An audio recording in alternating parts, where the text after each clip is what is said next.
Hi friends, welcome to Sabina சமையல். இன்றைக்கி இஃப்தாருக்கு ஸ்பெஷலாக ஒரு ரெசிபி தாங்க பார்க்க போகிறோம். நான் கம்பு ஒரு அரை கப்பு 3/4 கப்பு போல் எடுத்திருக்கேங்க. அதாவது இது ஒரு 150 கிராம் வரும்.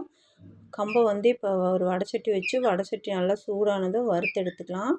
கம்பு மாவு புட்டு தாங்க செய்ய போகிறேன். இப்போ வடைச்சட்டியில் கம்பை போட்டாச்சு. பொரிய விடக்கூடாது. நல்லா லோ ஃப்ளேமில் வச்சு ஒரு நிமிஷம் நல்லா வறுத்து எடுத்துக்கோங்க. கமகமன்னு அந்த மணம் வரும். மணம் வர ஸ்டேஜில் இப்போ இதை நம்ம ஆஃப் பண்ணிடணும். லோ ஃப்ளேமில் தான் இருக்கணும். ஹையில் வச்சோம்னா டக்குன்னு நம்மளுக்கு பொரியாயிரும். இப்போ பாருங்கள், இப்போ நல்லா வறுத்தாச்சு. வறுத்த கம்பை ஒரு பிளேட்டுக்கு மாற்றிட்டேன். அந்த பிளேட்டில் இருந்து கொஞ்சம் ஆறுனதும் சின்ன மிக்சி ஜாரில், நான் எடுத்திருக்க அளவு கம்மியாக இருக்கனால சின்ன மிக்சி ஜாரில் நான் இப்போ சேர்த்துக்கிட்டேன். சேர்த்திட்டு இந்த பாருங்கள், ரவை பதத்துக்கு இந்த மாதிரி அரைச்சிக்கணும். மாவாக இருந்துச்சுன்னா நம்மளுக்கு பிணையும் போது ரொம்ப களி மாதிரி ஆயிரும். பாருங்கள், இந்த மாதிரி உடச்சி எடுத்துக்கணும். இப்போ இதை வேறு ஒரு பாத்திரத்துக்கு மாற்றிக்கிறேன். நான் கம்மியான அளவு எடுத்துருக்கனால நான் மிக்சிலே அரைச்சிக்கிட்டேன். நீங்கள் அதிகமாக வேணும் அந்த மாதிரி இருந்துச்சுன்னா மிஷினில் கூட கொடுத்து நீங்கள் அரைச்சிக்கலாம்.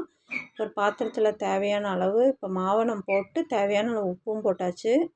வெது வெதுன்னு இருக்கும் பார்த்திங்களா, ரொம்ப சூடு இல்லாமல் அந்த தண்ணியை கொஞ்சம் கொஞ்சமாக தெளித்து நல்லா உதிரியாக வர்ற அளவுக்கு பாருங்கள். இந்த மாதிரி இப்போ பிடிச்சோம்னா நம்ம இந்த மாதிரி நிற்கணும். இப்போ மாவு ரெடி ஆயிடுச்சு. நான் ஒரு இட்லி பானையில் தண்ணி வச்சுருக்கேன். தண்ணி நல்லா காஞ்சதும் இந்த மாதிரி நான் அந்த ஓட்டை ஜல்லடை மாதிரி இருக்குது பார்த்திங்களா, அது மாதிரி எடுத்திருக்கேன். இட்லி தட்டுலேயும் ஊற்றி வச்சுக்கலாம். இப்போ அதில் லேசான ஒரு துணியை நல்லா தண்ணியில் நனைச்சி உள்ளே போட்டிருக்கேன், காட்டன் துணி. இப்போ அதுக்கு மேலே இந்த மாவு நம்ம பிணைஞ்சி வச்சுருக்கோம் இல்லைங்களா, அதை அப்படியே உதிரி உதிரியாக சேர்த்துக்கலாம். சேர்த்திட்டு மேலே ஒரு மூடி போட்டு நல்லா ஒரு 10லேருந்து ஒரு 15 நிமிஷம் வேக வச்சுட்டு பார்க்கலாங்க. பாருங்கள், இந்த அளவு நல்லா வெந்துட்டுருக்குன்னு, நல்லா ஆவியில் நல்லா வெந்துட்டுருக்கு. இப்போ இது வெந்ததை இப்போ நம்ம எடுத்துக்கலாம். எடுத்துகிட்டு நான் வேறு ஒரு பாத்திரத்துக்கு மாற்றிட்டு நான் நாட்டு சர்க்கரை எடுத்துருக்கேங்க. உங்களுக்கு இனிப்பு எவ்வளோ தேவையோ அதுக்கு தகுந்த மாதிரி நீங்கள் போட்டுக்கோங்க. கருப்பட்டி, வெல்லம் எல்லாமே சேர்த்தலாம் இதில். நான் இன்றைக்கி நாட்டு சர்க்கரை இருந்துச்சு, அதனால் அது சேர்த்திருக்கேன். தேங்காய் ஒரு 1.5 கைப்பிடி போல் நிறைய நம்ம எவ்வளோ தேவையோ அது அந்த அளவுக்கு சேர்த்துக்கோங்க. சேர்த்துட்டு இப்போ நல்லா ஒரு ஸ்பூன் விட்டு நல்லா கலந்து விட்டுக்கலாம். பாருங்கள், இந்த மாதிரி நல்லா கலந்து விட்டாச்சு. இதை அப்படியே நம்ம மூடி வச்சுக்கலாங்க. இது நம்ம அடுத்த நாள் வரைக்கும் வேணாலும் நம்ம வச்சு சாப்பிட்லாம், ஒன்றும் ஆகாது. ஏன்னா நீங்கள் அடுத்த நாள் வைக்கிற மாதிரி இருந்தால் தேங்காய் மட்டும் கொஞ்சம் வறுத்து போடுற மாதிரி இருக்கும். இது அப்போவே சாப்பிட்றதுக்கு வேண்டி நான் பச்சையான தேங்காவே நான் சொரவி போட்டிருக்கேன். அவ்வளோதாங்க. இப்போ கம்பு மாவு புட்டு சூப்பராக நம்மளுக்கு ரெடி ஆயிடுச்சு. அடுத்ததாக என்ன செய்யலான்னு பார்க்கலாம். இப்போ அவ்வளோதாங்க. இப்போ மேலாகி நான் கொஞ்சமாக தேங்காய் போட்டிருக்கேன்.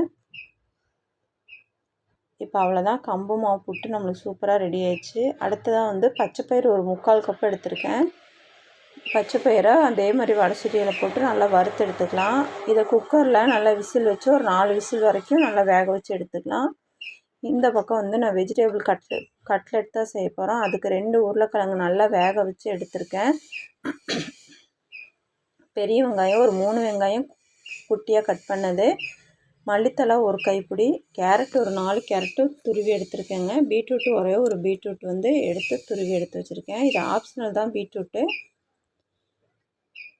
இப்போது உருளைக்கிழங்கு தோலை நல்லா உரிச்சாச்சுங்க. உரிச்சிட்டு இப்போ நான் நல்லா இந்த சீவி எடுத்துக்கலாம். இந்த மாதிரி நல்லா வெந்தால் தான் இந்த மாதிரி சீவி எடுக்கும்போது கட்டி தட்டாமல் நம்மளுக்கு கரெக்டாக வரும். இப்போ எல்லாம் ஒரு அகலமான பாத்திரத்தில் இப்போ உருளைக்கிழங்கு, கேரட்டு, பீட்ரூட்டு, மல்லி இலை இப்போ எல்லாமே போட்டாச்சு. இப்போ இது கூடயே ஒரு அரை டீஸ்பூன் போல் இஞ்சி பூண்டு பேஸ்ட்டு சேர்த்துக்கிறேன். சேர்த்துட்டு கரம் மசாலா இதில் கொஞ்சம் சேர்த்துக்கிறேங்க. கொஞ்சம் தேவையான அளவு உப்பு, காரத்துக்கு கரம் மசாலா இல்லாது மட்டன் மசாலா எதுனாலும் சேர்த்துக்கலாம். நான் இன்றைக்கி கரம் மசாலா தான் உள்ளே சேர்த்துருக்கேன். இதில் எல்லாமே இருக்கிறனால இந்த கரம் மசாலா சேர்த்துருக்கேன். இப்போ பாருங்கள், இப்போது எல்லாமே கலந்து உள்ளே சேர்த்தாச்சு. இப்போ கார்ன்ஃப்ளவர் மாவு ஒரு 6 டீஸ்பூன் போல் எடுத்திருக்கேன். அதையும் இப்போ உள்ளே சேர்த்து இப்போ எல்லாம் ஒன்று சேர நல்லா பிணைஞ்சிக்கலாம். இந்த உருளைக்கிழங்கு நம்ம போட்டிருக்கனால கையில் ஒட்டுற மாதிரி இருக்கும். லாஸ்ட்டு ஸ்டேஜில் கொஞ்சமாக எண்ணெய் கையில் அப்ளை பண்ணிக்கோங்க. இப்போ பாருங்கள், சூப்பராக நம்மளுக்கு கட்லெட் மாவு ரெடி ஆயிடுச்சுங்க. இப்போ இதை அப்படியே வந்து நம்ம தேவையான அளவுக்கு ரவுண்ட் பண்ணிக்கலாம். இந்த பக்கம் கார்ன்ஃப்ளவர் மாவு கொஞ்சம் கரைச்சி எடுத்து வச்சுருக்கேன். பிரெட் கிராப்ஸ் வந்து கொஞ்சமாக பொடி பண்ணி எடுத்துருக்கேங்க. அவ்வளோதாங்க, கட்லெட்டு நம்மளுக்கு சூப்பராக நம்மளுக்கு ரெடி பண்ணி எடுத்தாச்சு. இந்த பக்கம் எண்ணெய் காஞ்சிட்ருக்கு. இப்போ உள்ளே போட்டு கட்லெட்டை சூப்பராக நம்ம வறுத்து எடுத்துக்கலாம். நல்லா காஞ்சதும் லோ ஃப்ளேமில் வச்சு உள்ளே சேர்த்துக்கோங்க.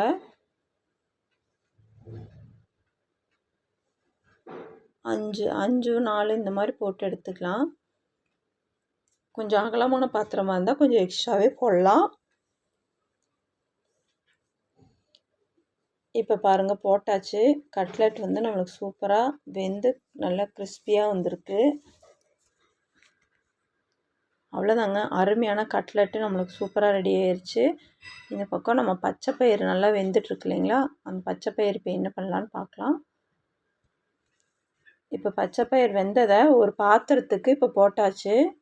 போட்டு இப்போ அதை நல்லா மசிச்சுக்கலாம். இந்த அளவு பாருங்கள், நல்லா நம்மளுக்கு வெந்து வந்திருக்கு சாஃப்டாக. எப்படியே ஒரு கரண்டி விட்டு நல்லா மசிச்சுக்கலாம்.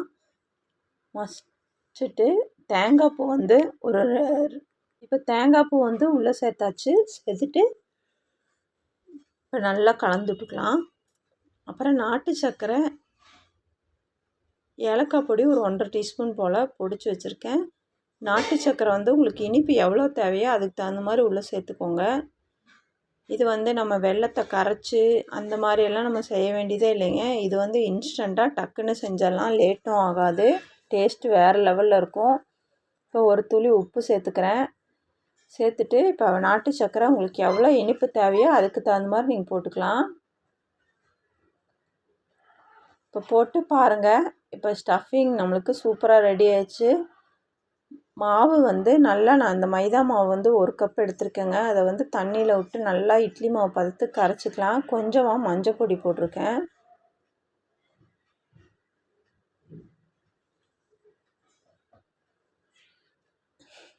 இப்போ தண்ணியில் இப்போ நல்லா தண்ணி ஊற்றி நல்லா கலந்துக்கலாங்க. இட்லி மாவு பதத்துக்கு கலந்துட்டு நம்ம இப்போ எடுத்துருக்க அந்த ஸ்டஃபிங்கை உள்ளே வந்து போட்டு நம்ம எடுத்துக்கலாம். இதை வந்து நல்லா ஸ்டஃபிங் நம்மளுக்கு ரெடியாக இருக்குது. இதை வந்து ஒரு உருண்டை பண்ணிக்கலாம். ரொம்ப டேஸ்ட்டாகவும் இருக்கும். நம்ம நினைக்கும் போது டக்குன்னு செஞ்சிடலாங்க. இட்லி மாவுலேயும் வச்சு இந்த மாதிரி செய்யலாம். இப்போது எல்லாத்தையும் இதே மாதிரி உருண்டையாக பண்ணி எடுத்துக்கலாங்க. எடுத்துட்டு இந்த பக்கம் இப்போ நம்ம எல்லாம் ரெடி பண்ணி வச்சாச்சுங்க. இந்த பக்கம் எண்ணெய் நல்லா காஞ்சிட்ருக்கு. நம்மளுக்கு மாவு ரெடியாக இருக்குது. இப்போ மாவில் நம்ம போட்டு இப்போ நம்ம எடுத்துக்கலாம். பாருங்கள், இதே மாதிரி இப்போ எல்லாத்தையுமே எடுத்தாச்சு. நம்ம இஃப்தாருக்கு சூப்பராக தேவையான பொருள் எல்லாமே நம்ம ரெடி பண்ணியாச்சு. இப்போ ரெடி பண்ணதெல்லாம் எடுத்து வச்சுட்டு நம்ம நோன்பு திறக்க டைம் ஆயிடுச்சு. இப்போ கட்லெட் ரெடியாக இருக்குது. அப்புறம் நம்ம கம்பு மாவு புட்டு சுசியம் ரெடியாக இருக்குங்க. அப்புறம் ஃப்ரூட்ஸை எடுத்து வச்சாச்சு. பேரிச்சம்பழம், உப்பு, ஜூஸ், லெமன் ஜூஸு, அப்புறம் வெறும் ஜூஸு, தண்ணி, அப்புறம் பெப்சி வேறு வாங்கி வச்சுருக்கேன் பொண்ணு, கொஞ்சம் சாஸு எல்லாமே இப்போ ரெடி பண்ணியாச்சுங்க. வீடியோ பாய்.